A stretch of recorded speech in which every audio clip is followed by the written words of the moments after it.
அஸ்ஸலாமு அலைக்கும். என்னோட சேனல் வந்து பிஸ்பி சேனல். இது வந்து பிரியாணிக்கு சில்லி சிக்கன் இருக்கேன். பிரியாணிக்கு கழுவி வச்சுருக்கேன். சிக்கன் பிரியாணி, அதனால் சில்லி சிக்கனு இந்த இங்கே இருக்குது. சிக்கன் பிரியாணிக்கு நல்லா கேட்டு பார்த்தீங்களா இருக்குது. இஞ்சி வெள்ளைப்பூண்டு இங்கே இருக்குது. இதெல்லாம் வந்து பிரியாணிக்கு கறி, வெங்காயம், சின்ன வெங்காயம் இதெல்லாம் உளிச்சு வச்சுருக்கேன். அரைக்கணும். பாத்திரம் ரெடி, அரிசி ரெடி. இது வந்து சாவலில் நம்ம வந்து இது பண்ணுவோம்.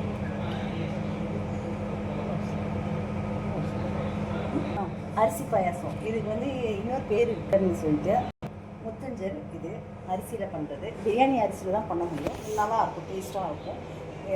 இதில் வந்து மில்க் மேடு, பால், சர்க்கரை இதெல்லாம் போடணும். ஓகேங்களா? இப்போ நான் வந்து சட்டியை தூக்கி வைக்கிறேன் பிரியாணிக்கு.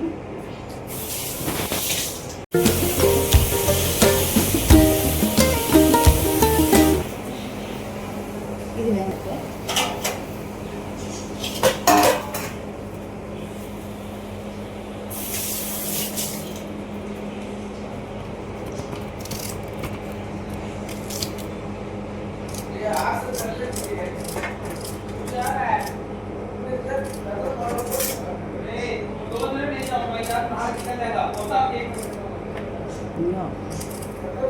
வெங்காயம் நீட்டாக ஊற்றிக்கிறேன். வெங்காயம் அறுத்துட்ருக்கேன். வெங்காயம் பிரியாணிக்கு இதில் வந்து சின்ன வெங்காயம் போட்டாலும் அறுத்து ரொம்ப டேஸ்ட்டாக இருக்கும். இல்லை அடித்து போடுவாங்க. அடித்து போட்டால் அந்த டேஸ்ட் வராது. பிரியாணிக்கு வந்து எப்பயுமே சின்ன வெங்காயம் வந்து நம்ம வந்து அரைவாசியாக அரைச்சி போட்டோம்னா பிரியாணி ரொம்ப டேஸ்டியாக இருக்கும். இப்போ நம்ம எண்ணெய் ஊற்றிடலாம். நான் 6 கிளாஸ் அரிசி போட்டிருக்கேன், ஊற போட்டுருக்கேன். இப்போ நம்ம எண்ணெய் ஊற்றிடலாம். எண்ணெய் ஊற்றுறேன். ஹெல்த்தியாக இருக்கிறதுக்கு வேண்டி நெய்யும் ஊற்றுவேன். இப்போ வந்து ஜாஸ்தி பிரியாணிக்கு வந்து எண்ணெய் ஊற்ற மாட்டேன், நெய் தான் யூஸ் பண்ணேன். இது நம்ம வந்து நான் வீட்டில் பண்ண நெய். இது நல்லாயிருக்கும், மணமாக இருக்கும். பசு நெய், பசுப்பாலோட நெய் மணமாக நல்லாயிருக்கும்.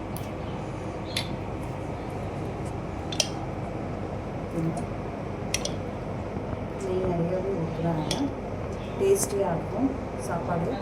ஆயில் அவ்வளோவா போடுறதில்லை, கம்மியாக தான் ஆயில் போடலாம். நெய் ஊற்றிருக்கேன் நான். ஸோ இந்த நெய்யே நம்ம போட்டு விடுறது கூட அது நல்லாயிருக்கும்.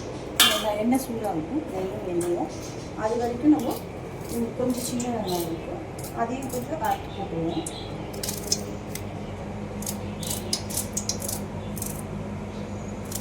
இது சிக்கன் பிரியாணிக்கு கொஞ்சம் வெங்காயம் கொஞ்சம் ஜாஸ்தி இருக்கணும், அப்போ கொஞ்சம் டேஸ்டியாக இருக்கும். இதே மட்டன் பிரியாணினா அவ்வளோக்கு தேவையில்லை, நார்மலாக போட்டால் போதும். நம்ம டேஸ்டி வேணும்னா நம்ம கொஞ்சம் நிறையா போடணும்.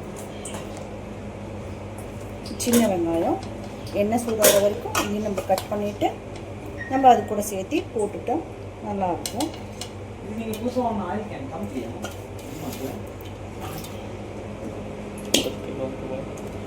இருங்க காமிக்கிறேன் உங்களுக்கு எவ்வளோ வெங்காயம்னு. சின்ன வெங்காயம் கொஞ்சம் தான், ஜாஸ்தி இல்லை, அது டேஸ்ட்டுக்கு தான், அதனால் கொஞ்சம் தான் போடுவோம்.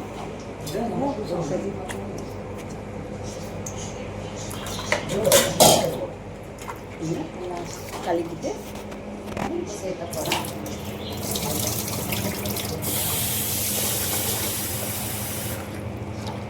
இப்போ இது நம்ம ரெண்டாக அறுத்து இந்த வெங்காயம் போட்டுருவோம். சூடாகிடுச்சு எண்ணெய், ஒரு வெங்காயம் போட்டுக்கோங்க. சூடாகிடுச்சு.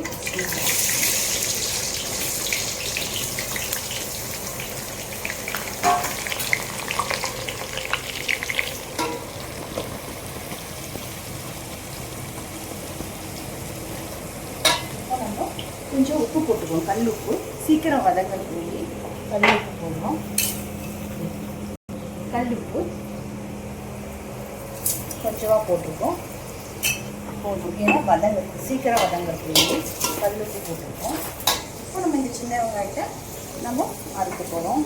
நல்லா பெருசாக இருந்தால் கொஞ்சம் 4 பீஸ் இல்லை 2 பீஸ்.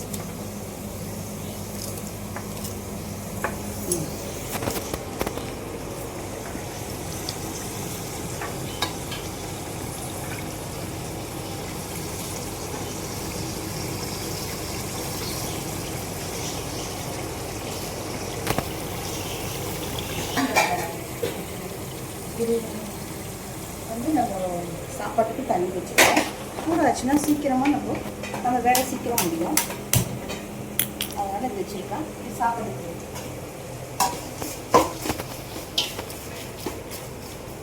இன்னும் கொஞ்சம் இதாக இருக்கும். சின்ன வெங்காயத்துக்கு நம்ம போட்டுடலாம்.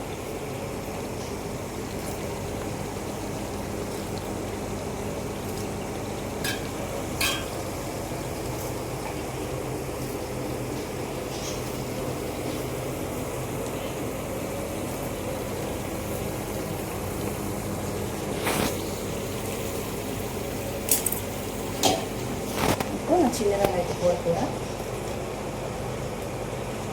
அதுவும் சேர்த்து நல்லா வதங்கட்டும்.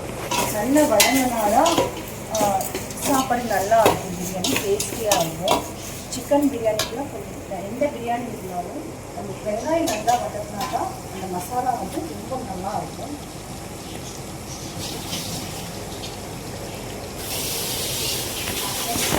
அரைக்க போகிறேன்.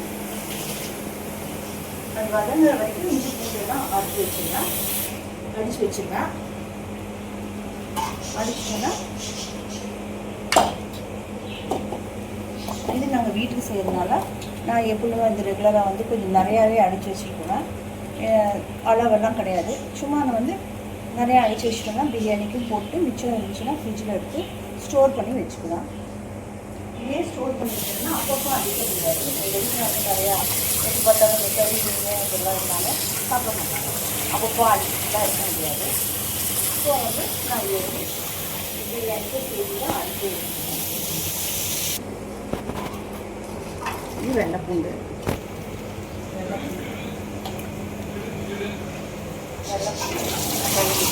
நேற்றே வந்து உளிச்சு வச்சிருங்க. நல்லா உளிச்சு வச்சதுனால நல்லா இருக்குது. வெள்ளைப்பூண்டு ஈஸியாக இருக்கும்.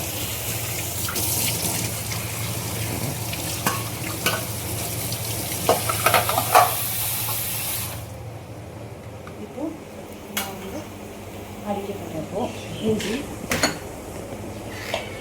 மிக்ஸி ஜார் எடுத்தாச்சு. வெள்ளைப்பூண்டு போடுறேன்.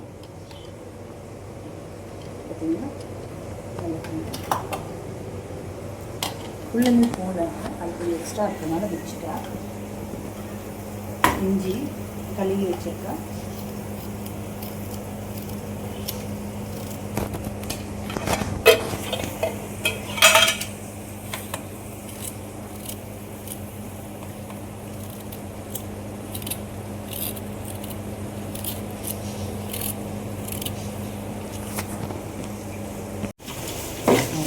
இருக்குது.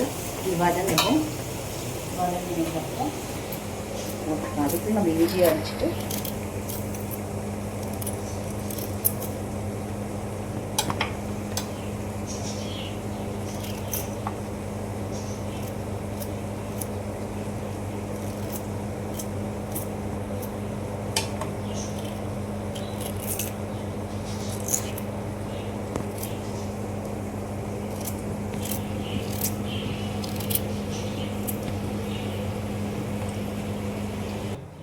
இஞ்சி வந்து நம்ம அடிக்க போகிறப்போ கொஞ்சம்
நைஸ் ஆகிடுச்சு. இன்னும் கொஞ்சம் இஞ்சி இருக்குது, அதையும் போட்டு அடித்து வச்சிட்டோம்னா வெள்ளை பூண்டு அரைச்சி வச்சுருக்கோம். அந்த டப்பா நம்ம எடுக்கிறோம். இது பார்த்திங்கன்னா நம்ம வந்து தக்காளி இதெல்லாம் வேணும். இப்படி ஆகிடுச்சு. தக்காளி எல்லாம் வேணும் பாருங்கள். தக்காளி ஒரு பெரிய தக்காளியாக இருந்தால்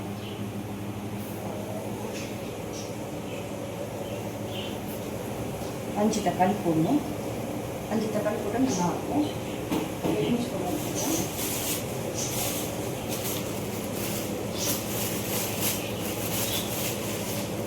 ஒரு 2 நிமிஷம்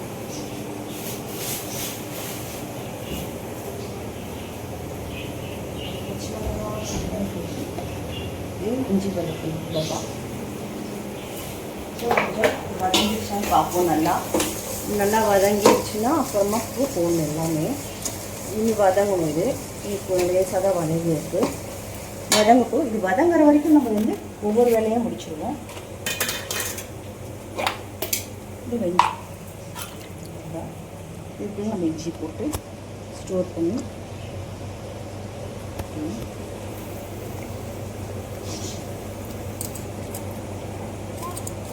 இது கூட இன்னும் கொஞ்சம் இஞ்சி கூட இருக்குது. அதையும் போட்டு அடிச்சுட்டு ஸ்டோர் பண்ணி வச்சுருவோம். நம்ம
தக்காளி போட போகிறோம்.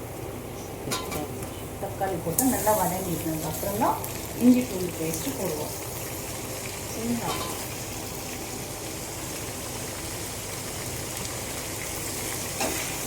நல்லா கொஞ்சம் வதங்கணும்.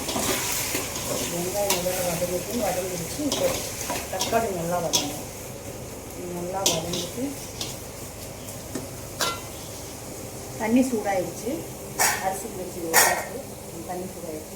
இதெல்லாம் நல்லா வதங்கினதுக்கப்புறம் நம்ம அந்த தண்ணி எடுத்து ஊற்றினதுக்கப்புறம் சீக்கிரம் அரிசி வந்து கொதி வந்து அரிசி தூக்கி போட்டு சீக்கிரம் வந்து தவிர்க்கணும்.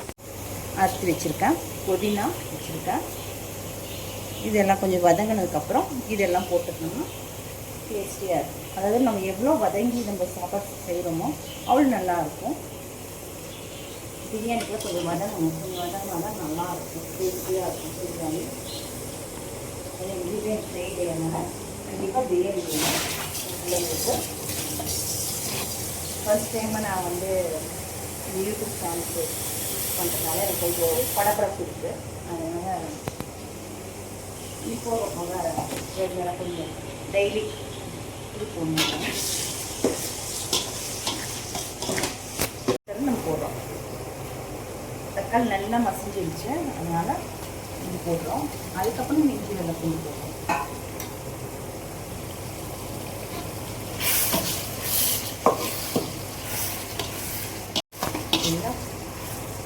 நல்லா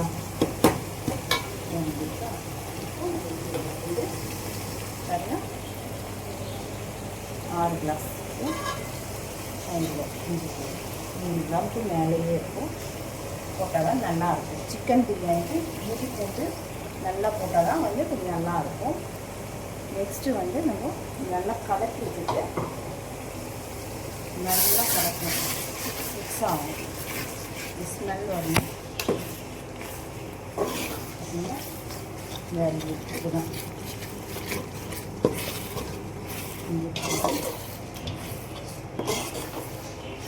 சிக்கன் நம்ம கழுவி வச்சுருக்கோம்.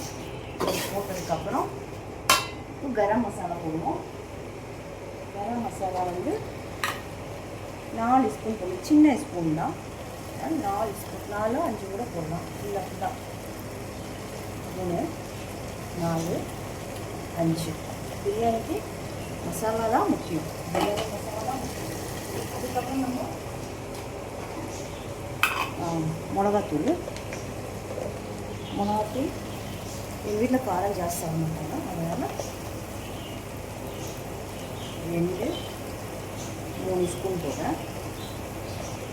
அது வந்து சிக்கனுக்கு வந்து கொஞ்சம் 4 ஸ்பூன் போட்டால் தான் நல்லாயிருக்கும். இதே மட்டனுக்கு அவ்வளோக்கு இழுக்காது. சிக்கனுக்கு வந்து நம்ம மசாலா கொஞ்சம் ஜாஸ்தி போட்டால் தான் நல்லாயிருக்கும். இல்லாதனால ஊற்றி போட்டுக்கிறதுனால நான் கொஞ்சம் காரம் போடுறேன். என் பசங்க காரம் கொஞ்சம் பிடிக்கும், அதனால் என் பேரெல்லாம் ஊற்றி போயிருக்காங்க. அவங்க வந்தாங்கன்னா நான் கரெக்டாக 3 தான் போடுவேன், 3 ஸ்பூன் தான் போடுவேன். கறி கழுவி வச்சு போட்டிருக்கேன்.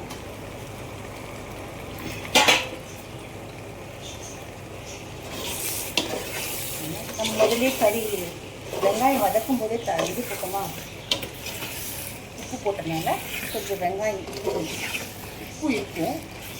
ஸோ நம்ம உப்பு கொஞ்சம் கூட போடணும். மசாலா கறிக்கு வந்து இழுக்கக்கூடிய அதுக்கு நான் சால்ட்டு போடுறேன். அதனால் சால்ட்டு போடுறேன். இவ்வளோ போட்டிருக்கேன். நான் இது வந்து கறிக்கு உப்பு பிடிக்கிறதுக்கு வேண்டி இது நான் போட்டிருக்கேன். கரெக்டாக இருக்கும். இனி ஒரு டைம் வந்து கொஞ்சமாக பார்த்துட்டு உப்பு போட்டோம்னா கரெக்டாக இருக்கும். நம்ம எல்லா மசாலாவும் போட்டோம்.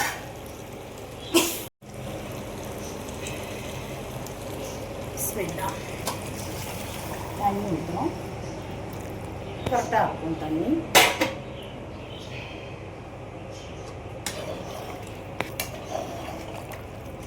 மெஷர்மெண்ட்டில் என்னோட இது தான் இது இருக்கு இல்லையா, இந்த அளவு தான் என் மெஷர்மெண்ட்டு. நான் வந்து மெஷர்மெண்ட்டுக்கு தனியாகலாம் வைக்கிறதில்ல. வீட்டில் சமைக்கிறதுனால நிறைய பேர்த்துக்கு நம்ம வீட்டுக்கு தானே, அதனால நான் இந்த அளவு தான் மெஷர்மெண்ட் வச்சுக்குவேன். நிறைய உடனே ஆயிரும், ஏன்னா சுடு தண்ணி தான் நம்ம ஊற்றிருக்கோம். இந்த தண்ணி ஃபஸ்ட் தண்ணி எடுத்து வச்சுருக்கேன். எங்கள் செடிங்களுக்கு ஊற்றுக்க வேண்டி இது ஊற்றினா நல்லா செடிங்க வரும். அதனால் இப்போது நான் அரிசி கழுவிட்டு 3 வாட்டி தண்ணி நல்லா அரிசி கழுவிடணும்.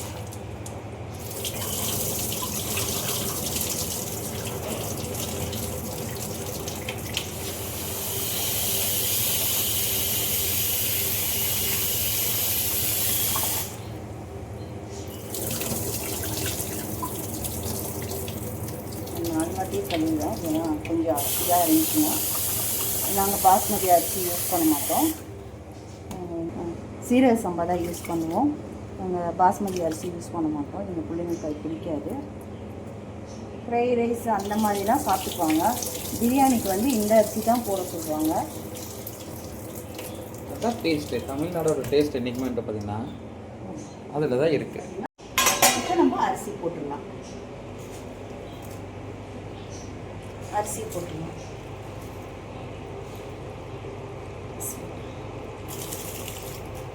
கறியும் அரிசியும் ரெண்டுமே ரெண்டுமே மிக்ஸ் ஆகிடும், நல்லா வெந்துடும். கறி தனியாக வேக வச்சு அரிசி போட்டோம்னா கறி வந்து அப்படியே வந்து தனித்தனியாக ஆயிடும், நமக்கு சாப்பிட கிடைக்காது. அது பீஸ்லாம் அதுக்கு சாப்பாட்டுலேயும் இதாகிடும், டேஸ்ட் இருக்காது, அப்போ நல்லா இருக்காது, வெறும் எலும்பு தான் இருக்கும். சில்லி சிக்கனுக்கு வந்து இதுக்கு வந்து பிரியாணிக்கு வந்து இப்படி தான் பண்ணணும். அரிசியும் கறியும் வந்தோடனே நம்ம போட்டணும். ரெண்டுமே சேர்ந்து வெந்துடும். 10 நிமிஷத்தில் நம்ம தம் ஊற்றலாம்.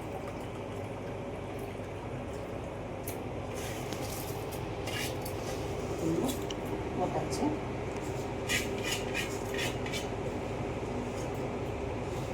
நம்ம மூடி வச்சு எலுமிச்சை பழம் போட்டு உப்பெல்லாம் பார்த்துட்டு சாப்பாடு ஆகிடும். இப்போ இதில் நம்ம கலர் எதுவுமே போடாண்ணா? கலர்லாம் வேண்டாம். நம்மளுக்கு வந்து நம்ம வீட்டில் அரைச்ச மிளகா பொடி தான், அந்த காரமும் அந்த இதே போதும். நல்லா அதுவும் கலர் போட்டால் நல்லா இதில் கலர் வந்து அது வந்து நமக்கு நல்லதில்லை, நம்ம ஹெல்த்துக்கு நல்லதில்லை. அப்போ நேச்சுரலாக பண்ணுறனாலே நம்ம நேச்சுரல். ஆமாம், நம்ம எல்லாமே நேச்சுரல், நம்ம எல்லாம் ஃப்ரெஷ்ஷாக எல்லாமே அடித்து அப்போதுக்கப்போ செய்யறதுனால நம்ம பிரியாணி வந்து டேஸ்டியாக இருக்கும். டேஸ்டி பிரியாணி. இப்போ நம்ம எலுமிச்சை பழம் போட போகிறோம். ஓகே, முழுசா பாதி முழுசாகவும் போடலாம். நம்ம தக்காளி வந்து 5 தக்காளி போட்டதுனால நம்ம வந்து முழுசாகவும் போடலாம். சின்ன எலுமிச்சை பழம் தான், பெருசெல்லாம் இல்லை. பெருசாக இருந்தால் பாதி போட்டால் போதும். பாதி போட்டால் போதும், சின்னது தான். அதனால் நம்ம எலுமிச்சை பழத்தை பிரித்து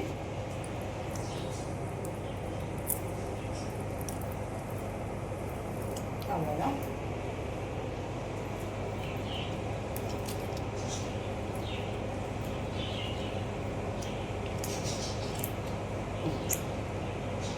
அவ்வளோதான். இப்போ நம்ம டேஸ்ட்டுக்கு பார்க்கணும், உப்பு காரம் இதெல்லாம் இருக்குன்னு பார்க்கணும். அதனால் என் பையன் நிற்கிறாரு, அவர் பார்ப்பாரு. இப்போ காரம் அவருக்கு தான் எப்படியும் டேஸ்ட்டு கொடுப்பேன். இன்றைக்கும் அவர்கிட்ட தான் கொடுக்குறேன். சாப்பிட்டு பார்த்துட்டு சொல்லுங்கள். டேஸ்ட்டு கொடுத்துருக்குது.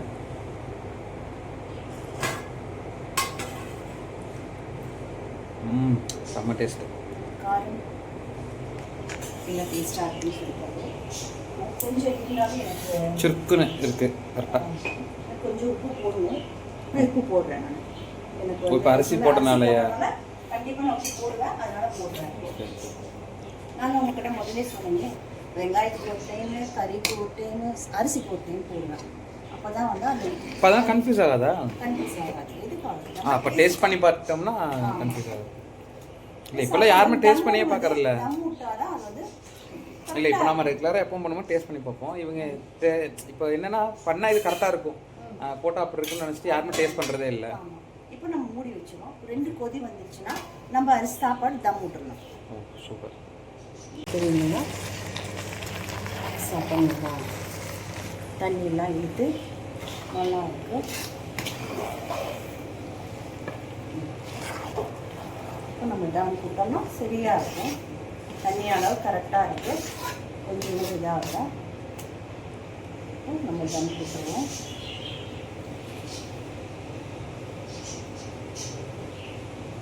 நான் வந்து தவா எடுத்துருக்கேன், தோசைக்கல் எடுத்துருக்கேன்.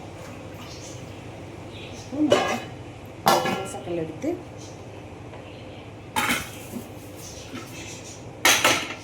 தோசைக்கல் வச்சு தம் போட்டுருக்கோம். அதுக்கு மேலே சப்பாத்தி பண்ணுறீங்க. பட் ஏன்னா எப்போவுமே வந்துட்டு நம்ம கேஸ் ஸ்டவ்ல இருக்கும்போது இந்த மாதிரி அடுத்து தானே வைக்கிறோம். பட் ஹோட்டல்லலாம் அந்த சப்பாட்டியாக இருக்கிறாங்களே, அந்த மாதிரி யூஸ் பண்ணக்கூடாதா? இந்த அடுப்புக்கு அது தேவையில்லை, அது பெரிய அடுப்பு, சின்ன அடுப்பு. இப்போ நம்ம சப்பாத்தி பண்ணி வச்சுட்டோம், இதுலேயே தம் ஆயிடும். இப்போ இதில் வைக்கிறதுனால நமக்கு அந்த ஃப்ளேவர்லாம் கரெக்டாக வரும். அந்த ஸ்கொயராக வச்சோம்னா இதுக்கு தான் கரெக்டாக அது இந்த மாதிரி பெரிய தேய்ச்சா வச்சுருக்காங்க அவங்க. பெரிய தேய்ச்சி நம்ம இதில் தான் பண்ண முடியுமா, விறகுல தான் பண்ண முடியுமா? விறகும் பண்ணிடலாம். நம்ம தான் இப்போ அப்பார்ட்மெண்ட்டில் இருக்கணும், விறகுலாம் வைக்க முடியாது. ஒன்று கேஸ் ஸ்டவ் அந்த மாதிரி தான் வைக்க முடியும். இந்த மாதிரி இதில் மேக்ஸிமம் ஸ்டவ்வில் பண்ணும்போது இந்த மாதிரி இருக்கிற இதில் குண்டால் வச்சோம்னா கரெக்டாக அந்த ஃப்ளேம் கரெக்டாக போய் கரெக்டாக உள்ள அப்படியே வரும். ஓகே, எல்லாம் வந்து பறந்து வரும். பெரிய தேய்ச்சா வச்சோம்னா இந்த ஸ்டவ்வில் வந்து ஒத்து வராது, பெரிய ஸ்டவ் தான் பண்ணணும். பட் அந்த ஸ்டவ்லி பண்ணுறதுக்கு வந்துட்டு நம்ம மேக்ஸிமம் இன்னொரு ரவுண்டாக எடுத்துக்கிட்டாலே ஓகே தான். ஸ்கொயராக எடுத்துக்கிட்டா வந்துட்டு நமக்கு இதுதான் கரெக்டு, அது கரெக்டாக. ஓகே, இந்த ஒரு இன்ஃபர்மேஷன் ஹெல்ப்ஃபுல்லாக இருக்குது எல்லாத்துக்கும் நினைக்கிறேன். பார்க்கலாம். ஏன்னா இந்த மாதிரி நம்ம பண்ணுறதுனால நமக்கு எல்லா இடத்துலையும் வெந்துடுது, எந்த இடத்துலையும் வேகாமல் இருக்கிறது. இப்போ வந்து நம்ம முத்தஞ்சல் பண்ண போகிறோம். ஓகே, அதுக்கு வேண்டி அடுத்து முத்தஞ்சல். ஆமாம், தண்ணி வச்சுருக்கோம் நம்ம. ஓ, சுடு தண்ணி தான், அது சாப்பாட்டுக்கு வச்ச தண்ணி தான். இதுலேயும் நான் போடுறேன் அரிசி. நல்லா கழுகி தான் வச்சுருங்க, அதனால் போட்டு. முத்தஞ்சல் தமிழ் ஏதாவது இருக்கா? முத்தஞ்சல் அரிசி பாயாசம்னு சொல்லுவாங்க, அரிசி நாங்கள் வந்து முத்தஞ்சல்னு சொல்லுவோம். முத்தஞ்சல், ஓகே. அதனால நிறைய பேருக்கு தெரிஞ்சிருக்கும், மேபி நம்ம ஃபர்ஸ்ட் ஸ்டெப்லாக இருக்கனால சொல்லிடலான்ட்டு. ஆமாம், இப்போ வந்து லைட்டாக உப்பு போடணும். ஏன்னா இது வந்து உப்பு ஏன் போடுறோம்னா நம்ம டேஸ்ட்டுக்கு வேண்டி இது எடுத்து கொடுக்கும், சர்க்கரை நம்ம போடுறதுனால எடுத்து கொடுக்குறது வந்து ஒரு சிட்டிகை தான், ஜாஸ்தியெல்லாம் போடக்கூடாது. எந்த அளவுக்கு? இந்த அளவுக்கு தான் போடணும். ஒரு சிட்டிகை, சும்மா ஒரு கையில் ஒரு சிட்டிகை எடுத்து போட்டோம்னா டேஸ்ட் கொடுக்கும். இப்போ நம்ம வந்து கிளறி விடணும். அது தண்ணி வச்சு செய்யணும். கொஞ்சம் தான் அரிசி இருக்குது, அதனால் கொஞ்சம் தண்ணி வச்சுருக்கோம். நம்ம இனி பால் ஊற்றுவோம், மில்க் மேட் போடுவோம், அப்புறம் நெய்யெல்லாம் சேர்த்துவோம். இதெல்லாம் இருக்குது. அப்போ கொஞ்சம் நல்லாயிருக்கும். இது கொஞ்சம் வேகணும், கொஞ்சம் வேகட்டும். நெக்ஸ்ட் வந்து சில்லி சிக்கனுக்கு மசாலா கலக்கணும், சில்லி சிக்கன் கழுவணும். ஓகே. தம் முட்டை சாப்பாடு எப்படி இருக்குன்னு பார்ப்போம். பாருங்கள், நல்லா வந்திருக்கு, சூப்பராக இருக்குது, நல்லா விரிஞ்சு இருக்குது. நான் இருக்கு கரெக்டாக இருக்கும். ஒரே நிமிஷம். இப்போ நம்ம ஸ்டவ் ஆஃப் பண்ணிடுவோம். சாப்பாடு நல்லா வந்திருக்கு, கறியெல்லாம் நல்லா வெந்து நல்லா வந்திருக்கு. பாருங்கள், இப்படி போல் வந்திருக்கு. கரெக்டான பாத்திரம் தண்ணி வச்சனால நல்லா வந்திருக்கு. சாப்பாடு பாருங்கள், நல்லா உதிரியாக நல்லா இருக்குது. இப்போ நம்ம சும்மா முன்னா போதும், போட்டு நம்ம இருக்காம மூட வேண்டாம். ஸ்டவ் ஆஃப் பண்ணிட்டோம். நம்ம பார்த்தீங்களா, ஸ்டவ் ஆஃப் பண்ணிட்டோம்.